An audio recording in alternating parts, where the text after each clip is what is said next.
നാരായണ നാരായണ നാരായണ. ഓം. ശ്രീമദ് ഭാഗവത മഹാപുരാണം തൃതീയ സ്കന്ധം കാപിലം ആണ് പറഞ്ഞു വരുന്നത്. 25ഉം 26ഉം അധ്യായം ഇപ്പോൾ പറഞ്ഞു. ഇനി 27ാമത്തെ അധ്യായം. അതിൽ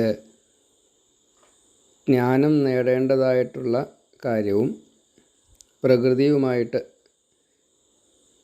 ഈ ജീവൻ ബന്ധം അല്ലെങ്കിൽ ഒരു അറ്റാച്ച്മെൻറ്റ് അത് ഒഴിവാക്കണം എന്നുള്ളതും ഭഗവാനെയാണ് ആശ്രയിക്കേണ്ടത് എന്നും ഇതിൽ പറയണു. അതിൽ ഏറ്റവും പ്രധാനം ജ്ഞാനത്തെ നേടുക, അത് വളരെ നിർബന്ധമാണ്.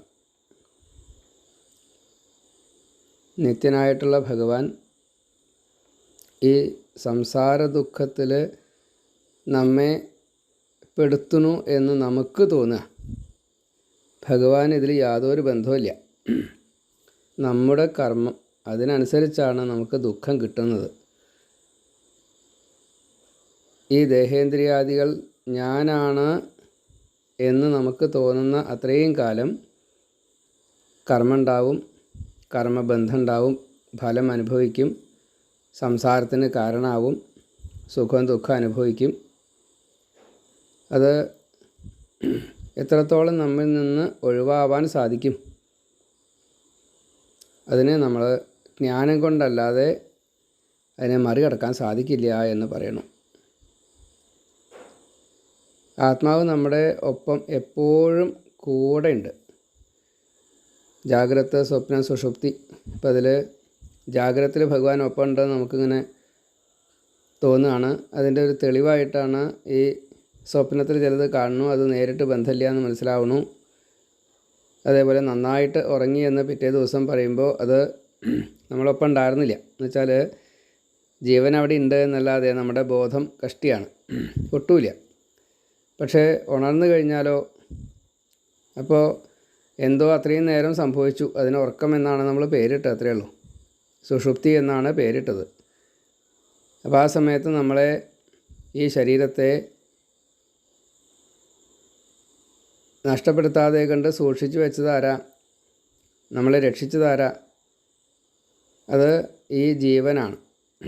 അപ്പോൾ പരമാത്മാംശമായിട്ടുള്ള ഈ ജീവനെ എപ്പോഴും ജാഗ്രതത്തിലാണ് കാണേണ്ടത്.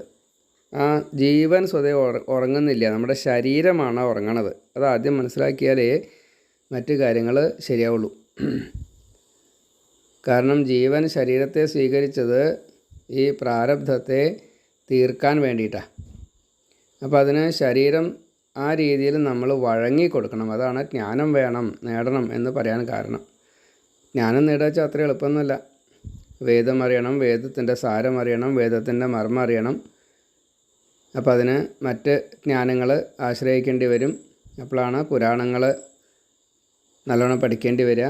ഇതിഹാസങ്ങൾ, പുരാണങ്ങൾ, ഉപനിഷത്തുകൾ, ശാസ്ത്രങ്ങൾ. ജ്ഞാനം കിട്ടുന്നതായിട്ടുള്ള 19 വഴികളുണ്ട്. അപ്പോൾ അതെല്ലാം നല്ലോണം പഠിക്കുക. അങ്ങനെ തന്നെ ജ്ഞാനം കിട്ടുള്ളൂ. അത് ഗുരുമുഖത്ത് നിന്ന് അവനവൻ്റെ ഈ എക്സ്പീരിയൻസ്, അതൊരു പഠനമാണ്. സതീർത്ഥന്മാരിൽ നിന്ന്, ഗ്രന്ഥങ്ങളിൽ നിന്ന് ഒക്കെ പഠിക്കുക തന്നെ വേണമെന്നർത്ഥം. അതേപോലെ അവനവൻ ശുദ്ധി സൂക്ഷിക്കണം. ചില നിഷ്ഠകളൊക്കെ ഉണ്ട്. സത്യം, ബ്രഹ്മചര്യം തുടങ്ങിയിട്ടുള്ള കാര്യങ്ങളൊക്കെ യമനിയമാദികളിൽ പെട്ടതാണ്. അതൊക്കെ നിർബന്ധമായിട്ടും പാലിക്കുക തന്നെ വേണം. ഈശ്വരോന്മുഖമായിട്ട് വേണം ഇത് ചെയ്യാനായിട്ട്. അപ്പോഴേ ജ്ഞാനമൊക്കെ കിട്ടുള്ളൂ, അല്ലാണ്ട് ജ്ഞാനം കിട്ടില്ല. ഇപ്പം ഈ ജ്ഞാനം എത്രത്തോളം നമ്മുടെ ഉള്ളിലേക്ക് കയറും, അതെങ്ങനെയാണ് കയറുക? ദേവഹൂതിക്ക് അപ്പോൾ ചെറിയൊരു സംശയമായി. കാരണം ഈ നിയന്ത്രണം ആർക്കാ വരിക? ആരെയാണ് ഈശ്വരനായിട്ട് കാണേണ്ടത്? കാരണം പ്രകൃതിയിൽപ്പെട്ടതാണ്. ക്ഷേത്രമൊക്കെ സ്വതേപ്പം എങ്ങനെയാണ് വരിക? നമ്മുടെയൊക്കെ കണ്ണിൽ ക്ഷേത്രം എന്ന് പറഞ്ഞു കഴിഞ്ഞാൽ നമ്മളാൽ ഉണ്ടാക്കപ്പെട്ടതാണ്. അപ്പോൾ അതുകൊണ്ട് അത് പ്രാകൃതികമാണ്. അപ്പോൾ അതിൽ ആരെയാണ് കാണേണ്ടത്? അതിൻ്റെ ഉള്ളിലുള്ള ഈ ചൈതന്യത്തെയാണ് കാണേണ്ടത് എന്നത്. അത് കാണാറാവണ ഒരു ജ്ഞാനം വേണം, എന്നാലേ കിട്ടുള്ളൂ. കാരണം ഈ പ്രകൃതിയും ഈ പുരുഷനും അല്ലെങ്കിൽ ഈ ചൈതന്യവും തമ്മിൽ ബന്ധമുണ്ട്. ആ ബന്ധം എങ്ങനെയാണ് കിടക്കുന്നത്? വേറെ നിൽക്കുകയാണേനും എന്നാൽ കൂടെ നിൽക്കണമുണ്ട്, ചേർന്നിരിക്കണമുണ്ട്. വെള്ളത്തിൽ പഞ്ചാര അരിഞ്ഞ പോലെയാണ് ചേരുന്നില്ല, മാറി നിൽക്കുക തന്നെയാണ്. ഇപ്പോൾ താമര നിൽക്കണ പോലെയുള്ളൂ. വെള്ളത്തിൽ തന്നെയാണ് താമര നിൽക്കണത്, പക്ഷെ പറഞ്ഞിട്ട് കാര്യമില്ല. അതാണ് ഈ സാക്ഷിമാത്രനായിട്ട് ഭഗവാനെ കാണാനുള്ള കാരണം. താമര വെള്ളത്തിൽ നിൽക്കണമെന്ന് മാത്രമേ ഉള്ളൂ. അതേപോലെ തന്നെ ഈ വെള്ളത്തിൻ്റെ ലെവലനുസരിച്ചാണ് താമര ഇല. അതിൻ്റെ മീതെ മാത്രമേ നിൽക്കുള്ളൂ, താഴേക്ക് പോകാറില്ല. വെള്ളം കൂടുതൽ വന്നു വിചാരിച്ചിട്ട് താഴേക്ക് പോകാറില്ല, വെള്ളം കുറഞ്ഞു വിചാരിച്ചിട്ട് അത് മുകളിലേക്ക് പൊന്തി നിൽക്കില്ല. അങ്ങനെയാണ് അതിൻ്റെ ഒരു ഘടന വെച്ചിരിക്കുന്നത്. എന്ന കൂട്ടത്തിൽ തന്നെയാണ് ഈ പ്രകൃതിയും ഈ ജീവനും പ്രകൃതി അംശമായിട്ടുള്ള ഈ ശരീരത്തെ ആ രീതിയിലാണ് കണക്കാക്കുക. അപ്പോൾ ഒരു ബന്ധമുണ്ട്, അതിനെ ഒഴിവാക്കാൻ സാധിക്കില്ല. അപ്പോൾ ഇതിൻ്റെ കാരണം പ്രകൃതിയല്ല. ഈ പ്രകൃതിയിൽ നിന്നും പുരുഷനെ വേർതിരിച്ചറിയാൻ സാധിക്കാത്തത് കൊണ്ട് നമുക്കുണ്ടായിട്ടുള്ള ഈ ശബ്ദസ്പർശ രൂപരസ ഗന്ധങ്ങളെ ആശ്രയിക്കുമ്പോൾ അല്ലെങ്കിൽ അതിനെ സ്വീകരിക്കുന്നുണ്ടാവുമ്പോൾ ആ ബന്ധം കൊണ്ടുണ്ടാവണ ദുഃഖം അല്ലെങ്കിൽ സുഖത്തിനെ നമ്മൾ അങ്ങനെ കണക്കാക്കാറില്ല. സുഖം ദുഃഖം ഒരുപോലെ തന്നെ എന്തെങ്കിലും ആവട്ടെ. എന്തായാലും അത് കാരണമാണ് ഈ സംസാരം ഉണ്ടാവുന്നത് എന്ന് നമ്മൾ മനസ്സിലാക്കുക തന്നെ വേണം. അപ്പോൾ അതിനെ മറികടക്കാൻ ജ്ഞാനത്തെ സമ്പാദിക്കുക, അല്ലാണ്ട് വേറെ മാർഗ്ഗമില്ല. ജ്ഞാനം എന്നത് ഭഗവാനെക്കുറിച്ച് അറിയുക എന്നതാണ്, ഭഗവത്വത്തെക്കുറിച്ച് അറിയുക എന്നതാണ്. എങ്ങനെയാണ് പ്രകൃതിയിൽ ഭഗവാൻ തൻ്റേതായിട്ടുള്ള ഈ ചൈതന്യത്തെ പ്രയോഗിക്കുന്നത്? ചൈതന്യത്തെ എല്ലാവർക്കും തരുന്നുണ്ട്. ഇപ്പം നമ്മുടെ കയ്യിലും ചൈതന്യമുണ്ട്, അതുകൊണ്ടാണ് നമ്മൾ ജീവനോടെ ഇരിക്കുന്നത്. ചൈതന്യത്തിൻ്റെ ഏറ്റക്കുറച്ചിലുകൾ, ചൈതന്യം എപ്രകാരത്തിൽ പ്രയോഗിക്കപ്പെടുന്നു, ഇത് അറിയുക തന്നെ വേണം എന്നാണ്. അപ്പോൾ ഇത് അറിയാറാവണച്ചാൽ എന്ത് വേണം? അപൂർവം ചിലവർക്ക് സ്വന്തമായിട്ട് കണ്ടുപിടിക്കാൻ പറ്റുമായിരിക്കാം, അല്ലെങ്കിൽ ഗുരുവിൻ്റെ സാന്നിധ്യം തന്നെ വേണ്ടി വരും. ഇപ്പം ഞാൻ ചെയ്യണു എന്ന് ഈ ജീവാത്മാവ് കരുതുന്നില്ല എന്ന് സാരം. പക്ഷേ ഈ ജലത്തിൽ കാണുന്നതായിട്ടുള്ള ഈ സൂര്യൻ്റെ ബിംബം, അതിൻ്റെ ഒരു പാത്രത്തിൽ വെച്ച ജലവും ഒരു കുളത്തിൽ കാണുന്ന ജലവും ഒരു നദിയിലായാലും ഒരു സമുദ്രത്തിലായാലും സൂര്യൻ്റെ പ്രതിബിംബം കാണുന്നത് ഒരുപോലെയാണോ? വ്യത്യാസമുണ്ടല്ലോ. എന്ന കൂട്ടത്തിൽ ഈ ചൈതന്യം ഓരോ ശരീരത്തിലും, സസ്യത്തിലായാലും മനുഷ്യനിലായാലും തിര്യക് ജാതിയിലായാലും അതിൻ്റെ ചൈതന്യത്തിൻ്റെ ഏറ്റക്കുറച്ചിൽ കാരണം കൊണ്ട്, അതേപോലെ തന്നെ മനുഷ്യരിൽ എല്ലാവർക്കും ഒരേപോലെ ഇതുപോലെ ചെയ്യാൻ സാധിക്കുമോ? സാധിക്കില്ല. എല്ലാവർക്കും ഈ ജ്ഞാനം തുല്യമല്ല, അതേപോലെ കഴിവുകൾ തുല്യമല്ല, ശാരീരികമായിട്ടുള്ള ബലം അത് തുല്യമല്ല. അപ്പോൾ ഓരോരുത്തർക്കും കഴിവുകൾക്കനുസരിച്ച് പലരും അവർ ചെയ്തുകൊണ്ടിരിക്കും. ഈ ചെയ്യുന്നത് മുഴുവനും ഞാനാണ് ചെയ്തത് എന്ന് തെറ്റിദ്ധരിച്ചു എങ്കിൽ ആ ആൾക്ക് ആ ജ്ഞാനം കിട്ടിയിട്ട് ഒരു കാര്യമില്ല, ആ കഴിവുണ്ടായിട്ടൊരു കാര്യമില്ല. അതിൽ അഹങ്കരിച്ചാൽ അത് ഈ അധപ്പതിക്കാനുള്ള കാരണമാവുക ചെയ്യാന്നർത്ഥം. അപ്പോൾ ഒരു കാരണവശാലും ആസക്തി തോന്നരുത്, അത് വളരെ പ്രധാനമാണ്. ഈ 23 തത്വങ്ങൾ ചിത്തത്തിൽ അടങ്ങിയിട്ട് ആത്മാവിൽ ലയിപ്പിക്കുകയാണ് വേണ്ടത്. അതിന് സഹായമായിട്ട് 24-ാമത്തെ ഈ വാസുദേവൻ നമ്മെ സഹായിക്കണം. അതിന് വാസുദേവ ഉപാസന അത് നിർബന്ധമാക്കണം. അതിന് അന്തർമുഖമാവുക തന്നെ വേണം, അതിന് ഭക്തി തന്നെ വേണം, വേറെ മാർഗ്ഗമില്ല. ഭഞ്ജതേ അസ്യ ഹൃദയ ഗ്രന്ഥി ഭജ സേവായാം, വേറെ മാർഗ്ഗമില്ല. അപ്പോൾ അതിന് ഭക്തി കിട്ടുന്നില്ല വെച്ചാൽ കുറച്ച് ശരീരത്തെ ക്ഷീണിപ്പിച്ചാൽ മതി, എന്നാൽ കുറച്ച് കിട്ടുമെന്ന് പറയുന്നുണ്ട്. ഉപവാസം ചെയ്യുക, കഠിനമായിട്ട് പണിയെടുക്കുക, മാനാവമാനം സഹിക്കുക. അപ്പോൾ നല്ലൊരു ഗുരുവിനെ കിട്ടിയെന്ന് കൂട്ടുക. എന്നാൽ യമനിയമാദികളൊക്കെ ശീലിച്ച് ഈ അഷ്ടാംഗ യോഗത്തെയൊക്കെ നന്നായിട്ടൊന്ന് പരിശീലിക്കാൻ സാധിച്ചു വെച്ചാൽ തന്നെ വളരെ പെട്ടെന്ന് ഈ കാര്യത്തിലൊരു രക്ഷപ്പെടൽ സാധിക്കും. ഒരു നിശ്ചിത സ്ഥാനത്ത് ഒരു 3.5 മണിക്കൂറൊക്കെ ഇരുന്ന് പ്രാണായാമാദികളൊക്കെ ചെയ്ത് പ്രത്യാഹാരം, ഈ ഇന്ദ്രിയ നിഗ്രഹങ്ങളൊക്കെ, ഇന്ദ്രിയ നിയന്ത്രണങ്ങളൊക്കെ ചെയ്ത്, പിന്നെ ധാരണ, ഈ പ്രാണനെ അതാത് സ്ഥലത്ത് മൂലാധാരം തൊട്ട് ഈ സഹസ്രാരപത്മം വരെ നിർത്താനുള്ളൊരു കഴിവ്, പിന്നെ ഇഷ്ടദേവതാ ധ്യാനം, അതൊക്കെ എല്ലാ ദിവസവും ചെയ്തുകൊണ്ടേയിരിക്കുക. ഈശ്വരനും ഞാനും ഒന്നാണെന്നുള്ള സമാധി ഭാവത്തിലെത്തുക. ഇങ്ങനെയൊക്കെ ചെയ്തു കഴിഞ്ഞാൽ കുറച്ച് വേഗം നമുക്ക് മനസ്സിനെ ശാന്താക്കാൻ പറ്റും. ഈ ലോകം എല്ലാവർക്കും തുല്യമായിട്ടുള്ള അവകാശത്തിലാണ് ഭഗവാൻ തന്നിരിക്കുന്നത്. അപ്പോൾ ലോകഹിതമായിട്ട് നമ്മുടെ പ്രവർത്തനങ്ങൾ മാറ്റാൻ സാധിക്കും. ഈ ചിത്തവൃത്തി നിരോധം എന്നത് ഉപാസന കൊണ്ട് സാധിക്കും എന്നർത്ഥം. ഒന്നും വേണ്ട, നാമം ജപിച്ചാൽ തന്നെ ആ സമയത്ത് മറ്റുള്ള കാര്യങ്ങൾ നമ്മുടെ മനസ്സിലേക്കാണ്ട് വരാതിരിക്കുന്ന അർത്ഥം. ഭഗവാന്റെ ഇച്ഛയാണ് പ്രകൃതി. അപ്പോൾ അതിൽ പെട്ടവരാണ് നമ്മൾ. ആ ബോധത്തോടു കൂടിയിട്ട് തന്നെ വേണം ഇവിടെ പ്രാരബ്ധം ഭുജിക്കാൻ വേണ്ടിയിട്ട് തന്ന ശരീരത്തിൽ നിന്നും മുക്തി നേടാൻ വേണ്ടിയിട്ട് ഭഗവാന്റെ സഹായമില്ലാതെ കണ്ട് ഇത് രക്ഷപ്പെടാൻ സാധിക്കില്ല എന്നുള്ളത് ഉറപ്പിച്ചാൽ മാത്രമാണ് ഈ പ്രകൃതിയെ ആരാധിച്ചുകൊണ്ട് തന്നെ, ഭഗവാനെ ആരാധിച്ചുകൊണ്ട് തന്നെ ഇവിടെ നിന്ന് രക്ഷപ്പെടാൻ സാധിക്കുള്ളൂ. ഭഗവാനും ഈ പ്രകൃതിയെ വേർപ്പെടുത്തിയിട്ടില്ല. പ്രകൃതി പുരുഷനിൽ ലയിച്ചുകൊണ്ടേയിരിക്കുകയാണ് സദാസമയത്തും. ഇപ്പോൾ ഭഗവാന്റെ വിഷ്ണുവിൻ്റെ വക്ഷസ്സിലാണ് ലക്ഷ്മി ഇരിക്കുന്നത്. കാലക്കൽ ഈ ഭൂമിദേവി ഇരിക്കണു. ബ്രഹ്മാവിൻ്റെ മുഖത്ത് സരസ്വതിയായിട്ട് പ്രകൃതി ഇരിക്കണു. മഹാദേവൻ്റെ പകുതിയായിക്കൊണ്ട് അർദ്ധനാരീശ്വരിയായിട്ടാണ്. അപ്പോൾ ഭഗവാൻ ഇത് ഉപേക്ഷിച്ചിട്ടില്ല. നമുക്കും ഇതിനെ ഉപേക്ഷിക്കാൻ സാധിക്കില്ല. നമ്മുടെ ബുദ്ധിയും ഈ പ്രകൃതിയുടെ ഭാഗം തന്നെയാണ്. അപ്പോൾ അതുകൊണ്ട് മുക്തിയാണ് ലക്ഷ്യം എങ്കിൽ അതിനനുസരിച്ചുള്ള പ്രവർത്തനങ്ങൾ നമ്മുടെ ഭാഗത്തു നിന്ന് ഉണ്ടാവുക തന്നെ വേണം. അതിന് ഭക്തിയോഗം വളരെ പ്രധാന. നമ്മൾ ആരാണ് എന്നുള്ള ചോദ്യത്തിന് ഉദാഹരണമായിട്ട് പറയുന്നത് സമുദ്രത്തിലെ തിരമാലയാണ്. സമുദ്രം ഈ ബ്രഹ്മാവസ്ഥയിലുള്ള ഭാവമാണെങ്കിൽ അതിലുള്ള തിരമാലകൾ ഈ ബ്രഹ്മാംശമായിട്ടുള്ള ജീവനാണ്. അതേപോലെ തന്നെയാണ് സമുദ്രം പ്രകൃതി ആയിട്ട് കണക്കാക്കുമ്പോൾ അതിലുള്ള തിരമാലകൾ ഈ പ്രകൃതി അംശമായിട്ടുള്ള ദേഹവുമാണ്. അപ്പോൾ അവിടെ ഈ നമ്മൾ ഞാൻ എന്നുള്ള സങ്കല്പം അല്ലെങ്കിൽ ഓരോ വ്യഷ്ടി അത് ഓരോന്നും സ്വതന്ത്രമായിട്ടാണല്ലോ ചിന്തിക്കേണ്ടത്. അങ്ങനെയാണല്ലോ നമ്മൾ കണക്കാക്കാറ്. അപ്പോൾ സമുദ്രത്തിലേതാണ് തിരമാല. അത് രണ്ടും രണ്ടല്ല. കാണുമ്പോൾ വ്യത്യാസം ഉണ്ടെന്ന് മാത്രമേ ഉള്ളൂ.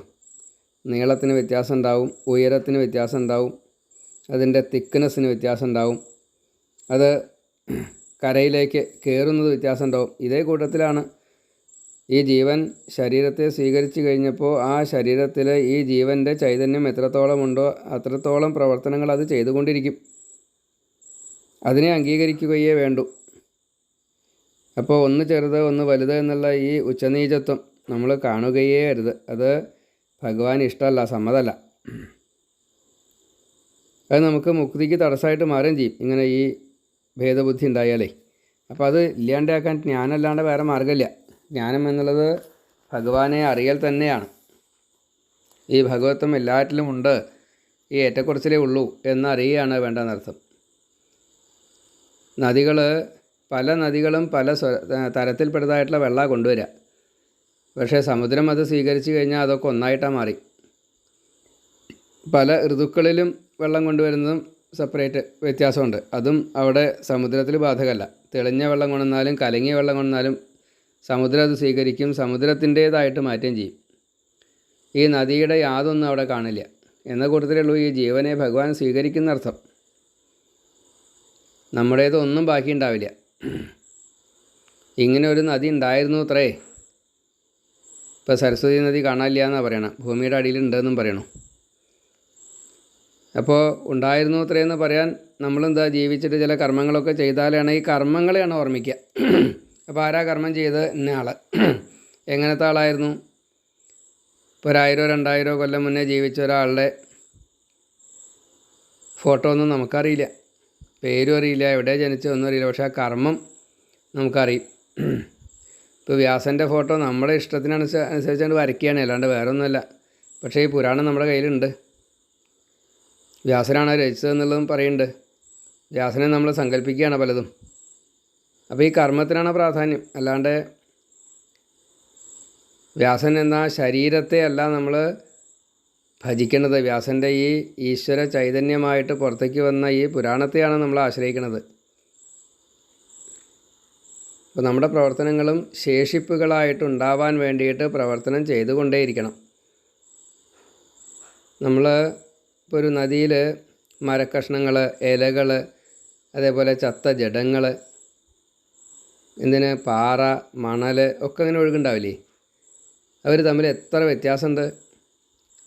പാറയും ജഡമാണ്. ഈ മരിച്ചു പോയിട്ടുള്ള മറ്റേ പക്ഷിമൃഗാദികളായാലും മനുഷ്യനായാലും ആ ശരീരം ജഡം, അതും ജഡം തന്നെയാണ്. രണ്ടും ഒരുപോലെയാണോ നമ്മൾ കണക്കാക്കാറും? രണ്ടും ജഡമാണ്. രണ്ടും ഒരുപോലെയാണോ കണക്കാക്കാറും? അല്ല. ഇപ്പം ഈ നാനാത്വം ഇത് ഭഗവാനാൽ ഉണ്ടാക്കിയതാണ്. ഇത് ഭഗവാനെ ബാധിക്കില്ല, നമ്മളെ ബാധിക്കുകയും ചെയ്യും. അതാണ്.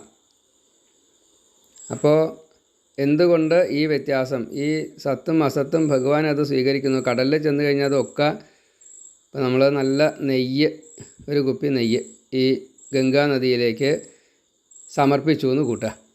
ആ ഗംഗാ നദിയുടെ തൊട്ടടുത്ത് വേറൊരാൾ ആത്മഹത്യ ചെയ്യാണ്ടായത് വെള്ളത്തിൽ ചാടിയിട്ട്. അത് ജഡമായിട്ട് മാറി. ആ ജഡത്തെയും ഈ നെയ്യിനെയും ആ വെള്ളം സ്വീകരിക്കുന്നത് ഒരുപോലെയാണ്.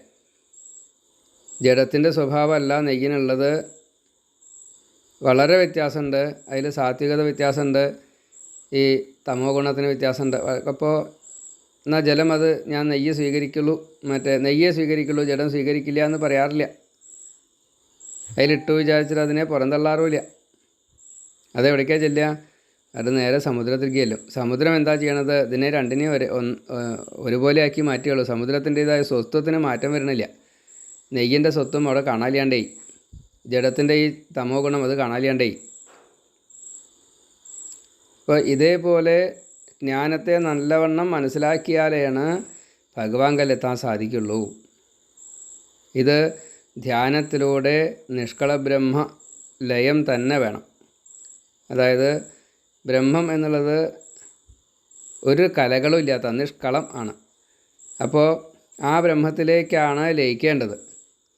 അപ്പോൾ അതിന് കുറച്ചൊരു ട്രെയിനിങ് ഈ അഷ്ടാംഗയോഗം കൊണ്ട് അത് കിട്ടുമെന്ന് പറയുന്നുണ്ട്. ഓരോ സ്റ്റെപ്പായിട്ട് കയറിയാലേ അത് കിട്ടുള്ളൂ എന്നും പറയുന്നുണ്ട്. അങ്ങനെ ഭഗവാന്റെ രൂപത്തിലേക്ക് നമ്മുടെ ധ്യാനത്തെ കൊണ്ട് എത്തിക്കുകയാണ് വേണ്ടത് എന്ന് സാരം. ഇത് മുഴുവനൊക്കെ പറഞ്ഞാൽ മനസ്സിലാവുമോ ചോദിച്ചാൽ നല്ലോണം അറിവുള്ളവർക്ക് നല്ലോണം മനസ്സിലാകുമായിരിക്കാം എന്നേ പറയാൻ നിവൃത്തിയുള്ളൂ. യമം 10, നിയമം 10, ആസനം 5 എന്നൊക്കെ പറയും. അതല്ലെങ്കിൽ 84 ആസനങ്ങൾ പലതുമുണ്ട്. പ്രാണായാമം ചെയ്യാൻ ഒരു 3.5 മണിക്കൂർ, ഇരിക്കാനുള്ള പൂജ ചെയ്യാൻ ഒരു 3.5 മണിക്കൂർ, അല്ലെങ്കിൽ ഒരു 5 മണിക്കൂർ, വായനയ്ക്കാച്ച ഒരു 5-6 മണിക്കൂർ ഇരിക്കണം. അതിനുള്ളൊരു ട്രെയിനിങ് നമ്മൾ ചെയ്യണം. അങ്ങനെ പ്രാണായാമാദികളെ കൊണ്ട് ഇരിക്കാനുള്ളൊരു ക്ഷമത കിട്ടിയതിൻ്റെ ശേഷം ഈ ഇന്ദ്രിയങ്ങളെ നിയന്ത്രിക്കുക എന്ന പ്രത്യാഹാരാദി കാര്യങ്ങൾ, അതേപോലെ ധാരണ എന്നുള്ള പ്രാണനെ അതാത് സ്ഥലങ്ങളിലേക്ക് നിർത്തുക. മൂലാധാരം, സ്വാധിഷ്ഠാനം, മണിപൂരകം, അനാഹതം, വിശുദ്ധി, ആജ്ഞ, സഹസ്രാരപത്മം, അതായത് ഗുദലിംഗ മധ്യം, അതേപോലെ നാഭി, ഉദരാദി ഭാഗങ്ങൾ, അത് കഴിഞ്ഞ് ഹൃദയത്തിൽ, പിന്നെ താലുമൂലത്തിൽ, ഭ്രൂമധ്യത്തിൽ, നെറുകയിൽ, ഇങ്ങനെ ക്രമേണയായിട്ട് ഈ പ്രാണനെ വയ്ക്കാനും അവിടെ നിലനിർത്താനും അതിൽ ചില ധ്യാനാധികാരങ്ങളൊക്കെ ചെയ്ത് ഭഗവാന്റെ ഈ ഭഗവാനുമായിട്ട് ഒരു താതാത്മ്യം കിട്ടാനും, അങ്ങനെ ധാരണ ചെയ്യുമ്പോൾ ആ ധ്യാനത്തിൽ ഇഷ്ടദേവതാ ധ്യാനം, അതേപോലെ ഭഗവാനുമായിട്ടൊരു സമാധി, തുല്യത വരുത്തുക, ഇങ്ങനെയൊക്കെ ഇതൊക്കെ സാധിക്കും. അപ്പോൾ ഈ അണിമ, മഹിമ, ലഘിമ, ഗരിമ, പ്രാപ്തി, പ്രാകാമ്യം, ഈശിത്വം, വശിത്വം, കാമാവസായുധ തുടങ്ങിയിട്ടുള്ള ഐശ്വര്യങ്ങളൊക്കെ നമുക്ക് വന്നു ചേരുമെന്നാണ് പറയണത്. ഇനി ഇതൊന്നും പറ്റിയില്ല എന്ന് കൂട്ടുക. അവനവൻ്റെ, നമ്മളൊക്കെ സാധാരണഗതിയിൽ സകാമ ഭക്തിയുള്ളവരാണ്. അപ്പോൾ കർമ്മങ്ങൾ ചെയ്യുമ്പോൾ ഈ ആഗ്രഹങ്ങളുണ്ടാവും പ്രവൃത്തി മാർഗമായിട്ട്. അതിനും വിരോധമില്ല എന്നാണ് പറഞ്ഞ ഭഗവാൻ. സകാമം തന്നെ ആയിക്കോട്ടെ, അത് സാത്വിക രീതിയിലാവണം, അത്രയേ ഉള്ളൂ.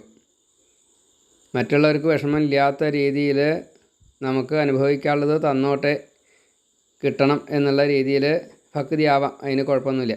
കാരണം ക്രമേണയായിട്ട് അത് വേണ്ടാന്ന് തോന്നുന്നു, അതുകൊണ്ടാണ്. ഇങ്ങനെ അനവധി കാലം സകാമകർമ്മം ചെയ്ത് അനുഭവിച്ചൊരു വൈരാഗ്യം വന്നു കഴിഞ്ഞാൽ പിന്നെ ക്രമേണ നിഷ്കാമകർമ്മമാണ് ചെയ്യാൻ നിവൃത്തി മാർഗത്തിലേക്ക് എത്തുകയും ചെയ്യും. നിത്യകർമ്മങ്ങൾ അത് ഒരു കാരണവശാലും വിടാൻ പാടില്ല. അങ്ങനെ നിത്യകർമ്മങ്ങൾ ചെയ്യുന്നതിൻ്റെ ഇടയ്ക്ക് നൈമിത്തിക കർമ്മങ്ങൾ വരും. ഇപ്പോൾ ചില ശ്രാദ്ധാദി കാര്യങ്ങൾ, പ്രതിഷ്ഠ, ദേവൻ്റെ അമ്പലത്തിലൊക്കെ പ്രതിഷ്ഠയുണ്ടല്ലോ, അങ്ങനെയുള്ള ചില കാര്യങ്ങൾ, ചില പിറന്നാൾ, ഇതൊക്കെ നൈമിത്തിക കർമ്മങ്ങൾ. അന്ന് സ്പെഷ്യൽ വിശേഷാൽ പൂജ ഇങ്ങനെയൊക്കെ ഉണ്ടാവും. അതൊക്കെ വേണം. ശ്രാദ്ധം ചെയ്യുക, പൂജ ചെയ്യുക, അങ്ങനെ പലതും ഉണ്ടല്ലോ. ദേവകർമ്മമായിട്ടും പിതൃകർമ്മമായിട്ടും മർത്യകർമ്മമായിട്ടും ഒക്കെ ഉണ്ടാവും. ഒരാൾ ജനിച്ചു വെച്ചാൽ അപ്പോൾ അതിൻ്റെ ജാതകർമാദി കാര്യങ്ങൾ, ചോറൂണ്, വിവാഹം, അങ്ങനെ എന്തെല്ലാം കാര്യങ്ങളുണ്ട്, അതൊക്കെ നൈമിത്തിക കർമ്മങ്ങളാണ്. അതുപോലെ എന്തെങ്കിലും വിഷമങ്ങൾ വന്നു വെച്ചാൽ നമ്മൾ പരിഹാരാദി കർമ്മങ്ങളൊക്കെ ചെയ്യും. അപ്പോൾ അതൊക്കെ നൈമിത്തിക കർമ്മങ്ങളാണ്. അപ്പോൾ ആദ്യം വേണ്ടത് എന്താണെങ്കിൽ സ്വധർമ്മം, സ്വകർമ്മങ്ങളെ ധാർമ്മികമായിട്ട് ചെയ്യുകയാണ് വേണ്ടത്. വർണ്ണാശ്രമ നിയമപ്രകാരം, വേദം വിധിച്ച പ്രകാരം അന്യധർമ്മം ചെയ്യണ്ട. പരകർമ്മം, വികർമ്മം അത് വേണ്ട. ഈ ശിക്ഷാർഹമായിട്ടുള്ള കുകർമ്മങ്ങളോ നിഷിദ്ധ കർമ്മങ്ങളോ ചെയ്യണ്ട. കർമ്മം ചെയ്യാതിരിക്കാനും പാടില്ല, ആ കർമ്മം അതും പാടില്ല. ഇപ്പോൾ ജീവനോപായമായിട്ടുള്ള കർമ്മങ്ങൾ, നമ്മൾ ഊണഴിക്കാളും ഉണ്ടാക്കണമല്ലോ, കാശുണ്ടാക്കണം. അപ്പോൾ അതിന് വേണ്ട കർമ്മങ്ങൾ ചെയ്തുകൊണ്ടിരിക്കുക. അതിലെന്തെങ്കിലും അപാകത ഉണ്ടെന്ന് വെച്ചാൽ അത് ഭഗവാനോട് പറഞ്ഞ് സമർപ്പിച്ച്, അതൊരു തെറ്റാണ്, അപ്പോൾ ആ തെറ്റിൽ നിന്ന് ക്ഷമ യാചിക്കുക തന്നെ വേണമെന്നർത്ഥം. അത്രേ പറ്റൂ. കുറേ കഴിഞ്ഞ് കഴിഞ്ഞാൽ നമുക്കത് വേണ്ടാന്ന് വയ്ക്കാൻ സാധിക്കും, വൈരാഗ്യത്തോട് കൂടിയിട്ട്, ആവശ്യങ്ങൾ കുറഞ്ഞിട്ടേ. അങ്ങനെ കർമ്മങ്ങൾ ചെയ്തുകൊണ്ടിരിക്കുന്ന സമയത്ത് തന്നെ വേണം ഈ ജ്ഞാനത്തെ നേടുവാൻ എന്നതാണ് കപില മഹർഷി പറയണത്. അപ്പോൾ നമുക്ക് എപ്പോഴും ഗീതയിൽ പറഞ്ഞ കൂട്ടത്തിൽ ആർത്തനായിട്ടും ജിജ്ഞാസുവായിട്ടും അർത്ഥാർത്ഥിയായിട്ടും ജ്ഞാനിയായിട്ടും 4 ഭാവങ്ങൾ നമ്മുടെ ഉള്ളിലുണ്ടാവും. അപ്പോൾ ഈ സകാമകർമ്മം അതൊക്കെ ആർത്തൻ എന്നുള്ള ഭാവത്തിലാണ് വരിക. അത് വേണം, ഇത് വേണം എന്നൊക്കെ. ഭഗവാനെ എനിക്ക് കുറച്ചും കൂടി അങ്ങനത്തെ കുറച്ചും കൂടി ഇങ്ങനെ ഉണ്ടല്ലോ, അതൊരു അർത്ഥാർത്ഥിയാണ്. അതേപോലെ തന്നെ ഇതൊക്കെ തന്നെ സുഖമായിട്ട് അനുഭവിക്കുമ്പോൾ ഭഗവാനെ കാണണം, അറിയണം എന്നൊരു തോന്നലുണ്ടാവും. ജിജ്ഞാസു ഭാവമായിട്ട് മാറും അത്. അങ്ങനെ ജ്ഞാനവും ലഭിക്കും, അപ്പോൾ ജ്ഞാനിയായിട്ട് മാറും. അപ്പോൾ ഇങ്ങനെ എപ്പോഴാണോ നമുക്ക് യഥാർത്ഥത്തിലുള്ള ഈ ജ്ഞാനത്തെ നേടാൻ സാധിക്കുന്നത്, അതിന് ശരീരത്തെ സ്വസ്ഥമാക്കണം, മനസ്സിനെ സ്വസ്ഥമാക്കണം. അപ്പോൾ അതിനെന്ത് വേണം? ഈ ട്രെയിനിങ്ങുകളെ കൊണ്ട് കുറേയൊക്കെ കിട്ടും. പക്ഷേ എന്നാലും ശരി, സ്വീകരണങ്ങൾ വളരെ പ്രധാനമാണ്. നല്ലതേ കാണാവൂ, നല്ലതേ ചിന്തിക്കാവൂ, നല്ലതേ കേൾക്കാവൂ, നല്ലതേ തൊടാവൂ, നല്ല ആഹാരങ്ങൾ മാത്രമേ കഴിക്കാവൂ. ശുദ്ധമായിട്ടുള്ള ആഹാരം ഫ്രഷായിട്ട് കുറച്ച് പാകത്തിനെ കഴിക്കാവൂ, ദാനം ചെയ്തതിൻ്റെ ശേഷം. അതേപോലെ ഈ ബ്രഹ്മചര്യാദി കാര്യങ്ങളൊക്കെ നല്ലോണം മനസ്സിൽ തന്നെ വേണമെന്നർത്ഥം. അല്ലെങ്കിൽ അതൊക്കെ പ്രശ്നമാണ്. അല്ലെങ്കിൽ നമ്മുടെ ശരീരത്തിന് ഈ വാതപിത്ത കഫങ്ങൾ വല്ലാതെ കണ്ട് ഉപദ്രവിക്കും, വിരുദ്ധാഹാരമൊക്കെ കഴിച്ചാലേ. അപ്പോൾ അതൊന്നും വരാണ്ട് നോക്കണം. വാതരോഗങ്ങൾ സാധാരണഗതിയിൽ 5 മണി വൈകുന്നേരം എന്ന് കൂട്ടുക.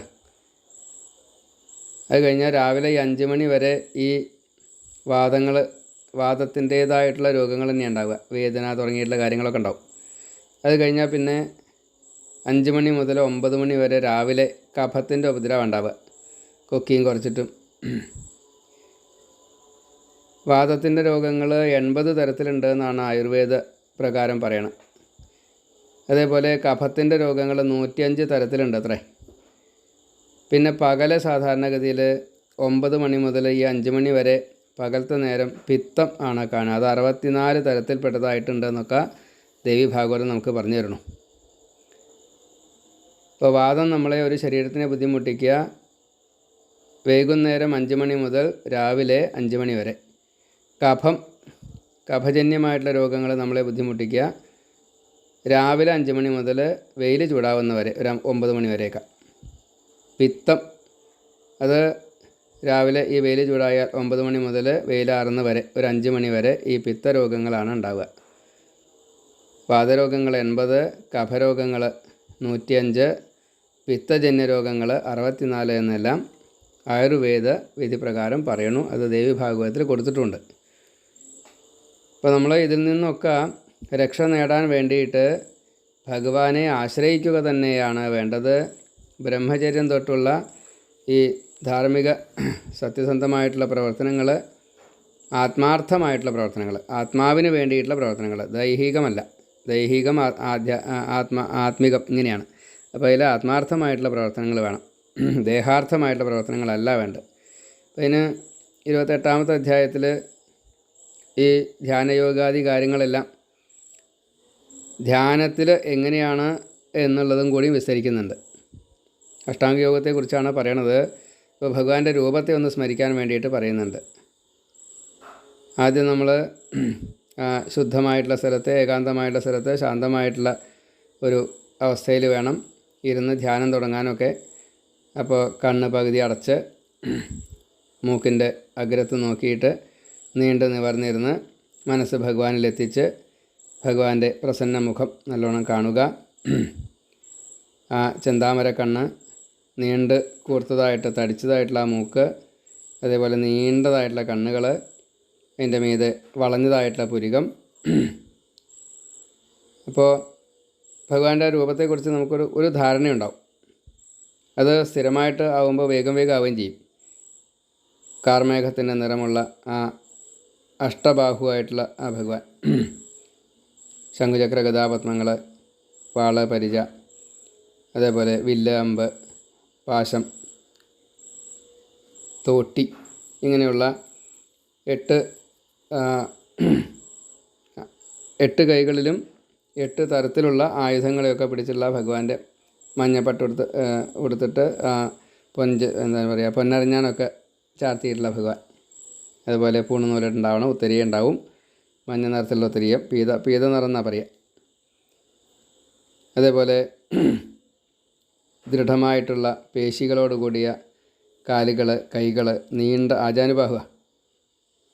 അതിപ്പോൾ മുഖത്തുനിന്ന് എടുക്കുമ്പോൾ, അല്ലെങ്കിൽ കേശാദിപാദം, പാദാദികേശം എന്നാണ് പറയുക. അപ്പോൾ ഇതിൽ കേശാദിപാദം എന്ന് പറയുമ്പോൾ പുഞ്ചിരിക്കുന്നതായിട്ടുള്ള മുഖത്തു നിന്നാണ് തുടങ്ങുക. ആ മുഖം മുഴുവൻ ആദ്യം കാണണം. അപ്പോൾ പുഞ്ചിരിക്കുന്നുള്ള മുഖം, ഈ അതിമിനുസമായിട്ടുള്ള കവിള്, അതിൻ്റെ മീതെ നീണ്ട നിവർന്നതായിട്ടുള്ള ആ മൂക്ക്, മുല്ലപ്പൂവിൻ്റെ മൊട്ട് പോലെയുള്ള പല്ലുകളും, പിന്നെ പർവ്വതത്തിൻ്റെ കൊടുമുടി പോലെയുള്ള ദംഷ്ട്രകൾ, ചുവന്ന നാവ്, ലോഭവും ലജ്ജയും 2 ചുണ്ടുകൾ, കവിളിൽ ചെറിയൊരു കുഴി, നുണക്കുഴി, അതിമിനുസം, അതേപോലെ നീളത്തിലുള്ളതായിട്ടുള്ള ഒരു കോണിച്ചതായിട്ടുള്ള, കാറ്റ് അങ്ങോട്ട് കടന്നാൽ പുറമേക്ക് പോകാത്ത രീതിയിലുള്ള ഒരു ചെവി, അതിൽ മകരമത്സ്യത്തിൻ്റെ ആകൃതിയിലുള്ള കർണാഭരണം, നീണ്ട്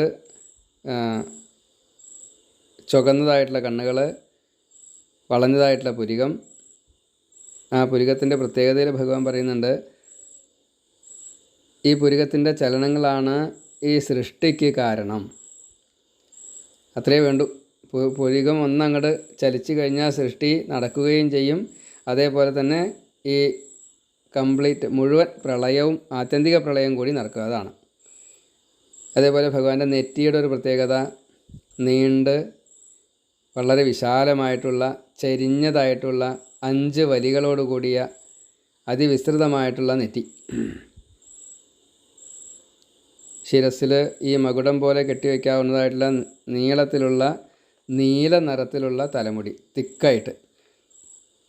അത് പകുതി മകുടം പോലെ വെച്ച് കെട്ടിയിട്ടുണ്ടാവും, ബാക്കി പകുതി പിന്നിലേക്ക് ഇട്ടിട്ടുണ്ടാവും.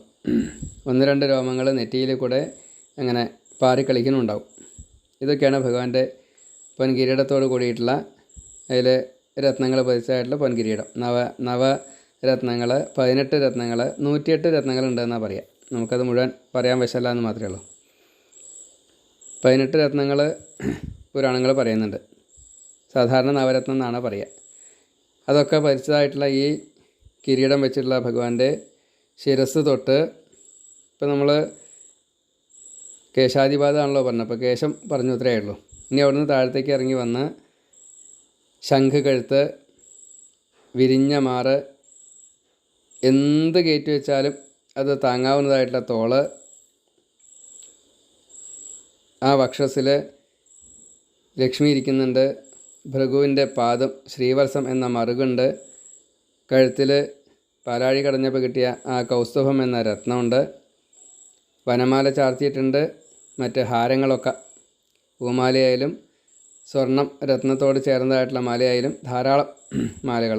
അതേപോലെ തന്നെ കൈകൾ ആജാനുബാഹുവാണ്, കടകമുണ്ട്, ഈ തോളത്ത് ഒരു ആഭരണമുണ്ട്, പിന്നെ വളകൾ ധാരാളമുണ്ട്, എല്ലാം വല്ല മോതിരമുണ്ട്. അതിന് ചില പ്രത്യേകത നിയമങ്ങളും കാര്യങ്ങളൊക്കെ ഉണ്ട്. അതിനനുസരിച്ചൊക്കെ ആ ആഭരണങ്ങൾ, ആടയാഭരണങ്ങൾ, കൗശേയപ്പട്ട തുടങ്ങിയിട്ടുള്ള മഞ്ഞപ്പട്ട്, പീത നിറത്തിൽ, അരുണോദയ നിറത്തിൽ, ചുവപ്പ് കലർന്ന മഞ്ഞ എന്ന് പറയും. അതേപോലെ 3 വലികളുള്ള വയറ്, നെഞ്ഞ് ഉന്തിയ നെഞ്ഞ്, കുഴിഞ്ഞ വയറെന്നാണ് പറയുക. മെലിഞ്ഞ വയറ്, വളരെ കുറച്ചേ ഉള്ളൂ വ്യാസം, നെഞ്ഞിൻ്റെ അളവ് വളരെ കൂടുതലും, അങ്ങനെയാണ്. അതാണ് ആരോഗ്യമുള്ള ദൃഢഗാത്രം, ആജാനുബാഹു. അതുപോലെ വട്ടത്തിലുമല്ല നീളത്തിലുമല്ല പരന്നതുമല്ലാത്തതായിട്ടുള്ള മുഖമാണ്. ഇപ്പോൾ മുഖത്തിനും വളരെ പ്രത്യേകതയുണ്ട്. അതുപോലെ ഒരു കോഴിമുട്ടയുടെ പോലെ അർദ്ധഗോളാകൃതി, അങ്ങനെയുള്ള താടി. അതേപോലെ രോമരാജികൾ വയറിൽ കാണാൻ സാധിക്കും. നാഭി, പൊക്കിൾ, കുഴിഞ്ഞ പൊക്കിൾ, അതേപോലെ നിതംബം, പൃഷ്ഠഭാഗം അധർമ്മമായിട്ട് പറയണു. തൃത്തുടകളെ എന്തും താങ്ങാൻ കഴിവുള്ളതായിട്ടുള്ള, അതായത് ലക്ഷ്മി ദേവിക്ക് ഇരിക്കേണ്ടതായിട്ടുള്ള സ്ഥലമാണ്. അപ്പോൾ അതിന് അതിൻ്റേതായിട്ടുള്ള മഹത്വമൊക്കെ വേണം. അതെല്ലാം അതിലുണ്ട്. അതിൻ്റെ താഴെ കാൽമുട്ടുകൾ നമുക്ക് തരാനുള്ള അനുഗ്രഹങ്ങളുടെ മുത്തുകളായിട്ടാണ് ആ കാൽമുട്ടിൻ്റെ ഉള്ളിലുള്ളത് എന്നാണ് പറയുക. അതിൽ നിന്നിങ്ങനെ വന്നുകൊണ്ടേയിരിക്കുകയാണ്. അതേപോലെ അഭയവരതങ്ങൾ ഭഗവാന്റെ ഒരു കൈമുദ്രയാണ്. എന്ത് ചോദിച്ചാലും തരാൻ പറ്റുന്നർത്ഥം അതാണ്. അത് ഈ മുട്ടുകളിലൂടെ ഇങ്ങനെയും കിട്ടും, വരദനായിട്ടുള്ള ഭഗവാന്റെ ഈ കൈമുദ്രയിലൂടെ അതും കിട്ടും. അതേപോലെ ഒരു ഭയവും വേണ്ടാത്ത അഭയമുദ്രയും. അതേപോലെ കണങ്കാലുകൾ, ലക്ഷ്മി ദേവിയും ഭൂമിദേവിയും മാറി മാറി തലോടുന്നതായിട്ടുള്ള തുളസി ദേവിയുടെയും സേവനത്തെ സ്വീകരിക്കുന്നതായിട്ടുള്ള ഈ കണങ്കാലുകൾ, പിന്നെ ആമയുടെ പുറന്തോട് പോലെയുള്ള ആ പുറവടി, അതേപോലെ നഖം, പൗർണമി ചന്ദ്രൻ്റെ ആ നിറമാണ് നഖത്തിന്, ശീതളിമയാണ് സ്വഭാവം. നമുക്ക് ആ നഖത്തിൽ നോക്കാൻ സാധിച്ചു വെച്ചാൽ നമ്മുടെ പ്രതിബിംബം അതിൽ കാണും, കണ്ണാടി പോലെ. അങ്ങനെയൊക്കെയാണ് നഖം. അതേപോലെ തൃപ്പാദങ്ങൾ 19 തരത്തിൽപ്പെട്ടതായിട്ടുള്ള അടയാളങ്ങളുണ്ട് എന്നാണ് പറയാറ്. വജ്രാങ്കുശ ധ്വജ സരോരുഹ യവാദികളെ കൊണ്ട് സമൃദ്ധം. ആ പാദങ്ങളെ ആരാണോ സ്മരിക്കുന്നത് അവർക്ക് എല്ലാ പാപങ്ങളെയും ഇല്ലാണ്ടാക്കാൻ സാധിക്കും, കർമ്മവാസനകളെ ഇല്ലാണ്ടാക്കാൻ സാധിക്കും. ആത്മനിവേദനം ചെയ്യുകയാണ് വേണ്ടത്.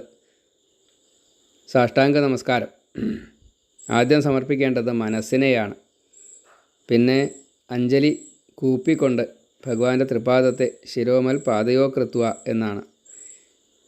ശിരസ് ഭഗവാന്റെ തൃപ്പാദത്തിൽ സമർപ്പിച്ചുകൊണ്ട് നെറ്റി ഭഗവാന്റെ ഈ നഖത്തിൻ്റെ താഴെയായിട്ട് സ്പർശിച്ചുകൊണ്ട് 2 കൈകളെ കൊണ്ടും ആ ഞെരിയാണി വരെ എത്തിച്ചുകൊണ്ട് എത്തിക്കാൻ നമുക്ക് പിടിക്കാൻ പറ്റിയിട്ടല്ല, എന്നാലും ശരി അങ്ങനെ സങ്കല്പിച്ചുകൊണ്ട് പിടിക്കുക.